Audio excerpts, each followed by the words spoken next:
എന്റെ പൊന്നു സാറേ, ഞാൻ എന്ത് പാടുപെട്ടാണ് ഈ വീട് വാങ്ങിച്ചതെന്ന് അറിയാമോ? വെള്ളം എവിടുന്ന പോരുന്നത്?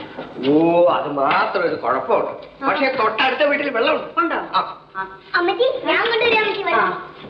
മോളെ, മെയിൻ റോഡ് നേരെ പോയാൽ മതി.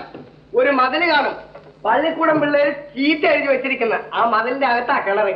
അവിടെ തന്നെ തൊട്ടിയും കയറും കാണും. അപ്പം പറഞ്ഞെന്ന് പറഞ്ഞാൽ മതിയേ. എടാ പത്രോസേ, ഒന്ന് വേഗം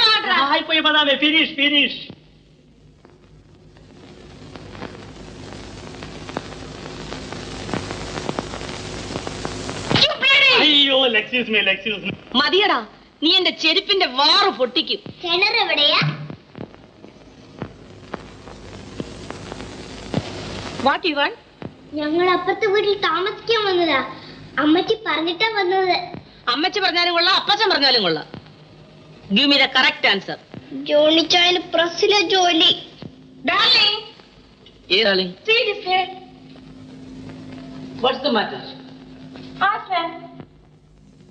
കുട്ടിക്ക് എന്താ വേണ്ടേ? ഞാൻ വെള്ളം കോരാൻ വന്നതാ. കിണർ എവിടെയാന്ന് ചോദിച്ചതിന് നിങ്ങളുടെ അമ്മ എന്നെ വഴക്ക് പറയുന്നു. നീ എന്താണ് ഈ പറഞ്ഞത്? ഞാൻ ഇയാളുടെ അമ്മയാണെന്നോ? ഞാൻ മിസ്റ്റർ ബോസ്കോയുടെ ഭാര്യയാണ്. അല്ല മദാമേ, ആ കൊച്ചിനെ അറിയാമോ? മദാമ ഭർത്താവിനെ കളഞ്ഞിട്ട് ഈ സായുവിന്റെ കൂടെ ഒളിച്ചോടി പോകുന്നതാണെന്ന്. എടാ, നിന്നെ ഞാൻ ഡിസ്മിസ് ചെയ്യും. എന്നെ ഡിസ്മിസ് ചെയ്യോ കിസ് ചെയ്യോ എന്ത് വേണമെങ്കിലും ചെയ്തു, പക്ഷെ എന്നെ പിരിച്ചു വിടരുത്. അങ്കിൾ, ദേ ഈ പേനയുടെ പെൻസിൽ ഒടിഞ്ഞു പോയി. You fool. നിങ്ങൾ എന്റെ മോനെ തല്ലിയല്ലേ? നിങ്ങളുടെ മോനായിരുന്നെങ്കിൽ തല്ലുമായിരുന്നു. എന്റെ പഴയ ഹസ്ബൻഡ്, ഇവന്റെ പപ്പ അവനെ തൊട്ടിട്ട് പോലുമില്ല.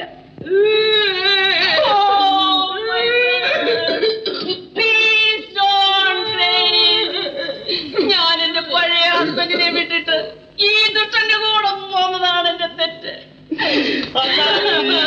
അടിക്കാൻ തോന്നിയല്ലോ. നിന്റെ തലയില് പൊളിയാണ്. എവിടുന്ന്? ഇവിടെ വെള്ളമില്ല, ഒന്നുമില്ല. നീ എന്റെ കുഞ്ഞിനെ തല്ലി കൊള്ളിപ്പിച്ചത്. മേലെ നിന്നിട്ട് കയറി പോകരുത്.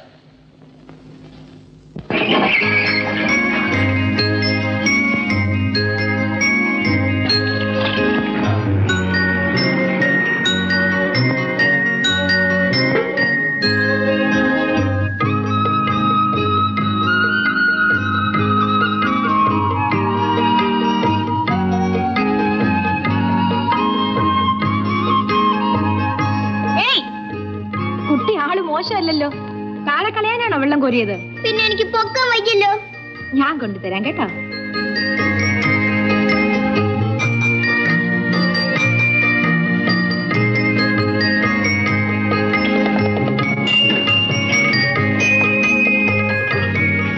ജോണിച്ചായ, ഇത് അപ്പുറത്തെ ചേച്ചിയാണ്. ഞങ്ങൾ ഇവിടെ താമസിക്കാൻ വന്നത് ബുദ്ധിമുട്ടായില്ലേ? ഇല്ല.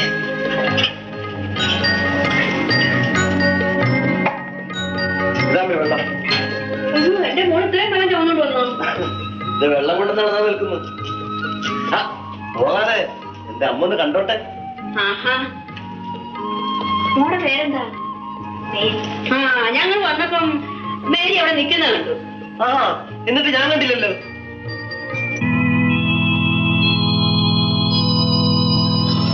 മമ്മി, ഇതാ മമ്മി വാടകപ്പണം. ഇന്നലെ രാജുവേട്ടൻ കൊണ്ട് തന്നതാ. നീ തന്നെ വെച്ചേക്ക്. എന്റെ കയ്യിലിരുന്നാൽ ചിലവായി പോകും. വീട്ടു ചെലവിനിരിക്കട്ടെ. ശരി മമ്മി. നീങ്ങ് വാടി. ഭ്രാന്തിയെ പോലെ മുടി അഴിച്ചിട്ടോ നടക്കുന്നു.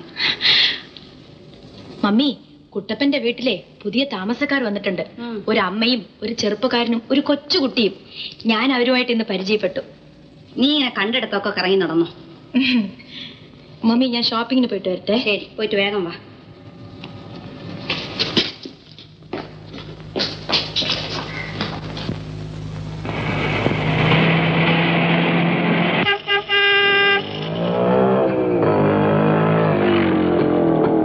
മേരി, ഷോപ്പിങ്ങിന് പോവാണോ?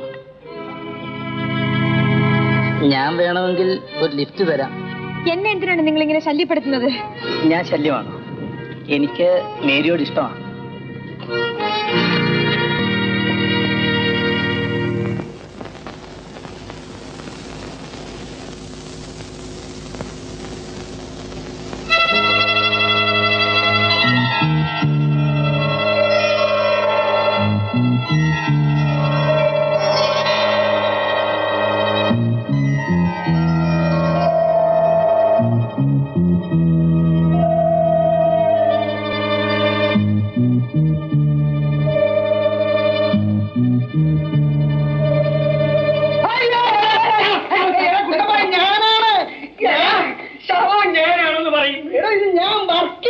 എടാ വർക്കിശാമേ, ഞാൻ കേറി വന്നപ്പോ ഒരു ശവപ്പെട്ടിന്ന് ശവം ഇറങ്ങി വരുന്നത് കണ്ട പാവപ്പെട്ട ഞാൻ പേടിക്കാതിരിക്കണം. വീണ്ടും ശവം വന്ന് ഞാൻ ശരി നീ തന്നെ. അല്ല ഞാൻ ഇനി ഒന്ന് ചോദിക്കട്ടെ, എനിക്കൊരു സംശയം. നിന്റെ കടയിൽ ശവപ്പെട്ടിയുടെ കൂടെ ശവം റെഡിമെയ്ഡ് വിൽക്കുന്നുണ്ടോ? കളിയാക്കവരാ കുട്ടപ്പ. കർത്താവ് എന്നെ ഒന്ന് അനുഗ്രഹിക്കട്ടെ, താമസിയാതെ ഞാൻ ആ തൊഴിൽ ചെയ്യും കേട്ടോ. അതെങ്ങനെ? ശവം ഉൾപ്പെടെ ശവപ്പെട്ടി റെഡിമെയ്ഡ് ശവം. ഈ ആശുപത്രി കിടന്ന ആളുകൾ ചത്താറുണ്ടല്ലോ, കണ്ണ് തപ്പിപ്പോയി ഡാക്ടർ പരീക്ഷയ്ക്ക് പഠിക്കുന്ന പിള്ളേരെ ഇത് ആർത്ത് കീറാനായിട്ട് എടുത്തോണ്ടു. ബന്ധുക്കൾക്ക് പ്രായം കിട്ടത്തില്ല. അങ്ങനെയുള്ളവരെ സഹായിക്കാൻ ഒരു പുതിയ പദ്ധതി ആസൂത്രണം ചെയ്ത് ബാക്കി കുറവില്ലേ? എന്ത് ചെയ്യാൻ കുട്ടപ്പ?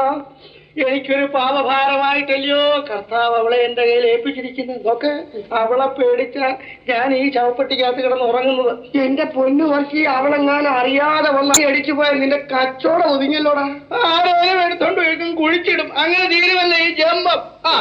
ഇത്രമാത്രം മഹാഭാവം നീ എന്ത് ചെയ്തടാ? അങ്ങനെ ചോദിക്കടാ കുട്ടപ്പ.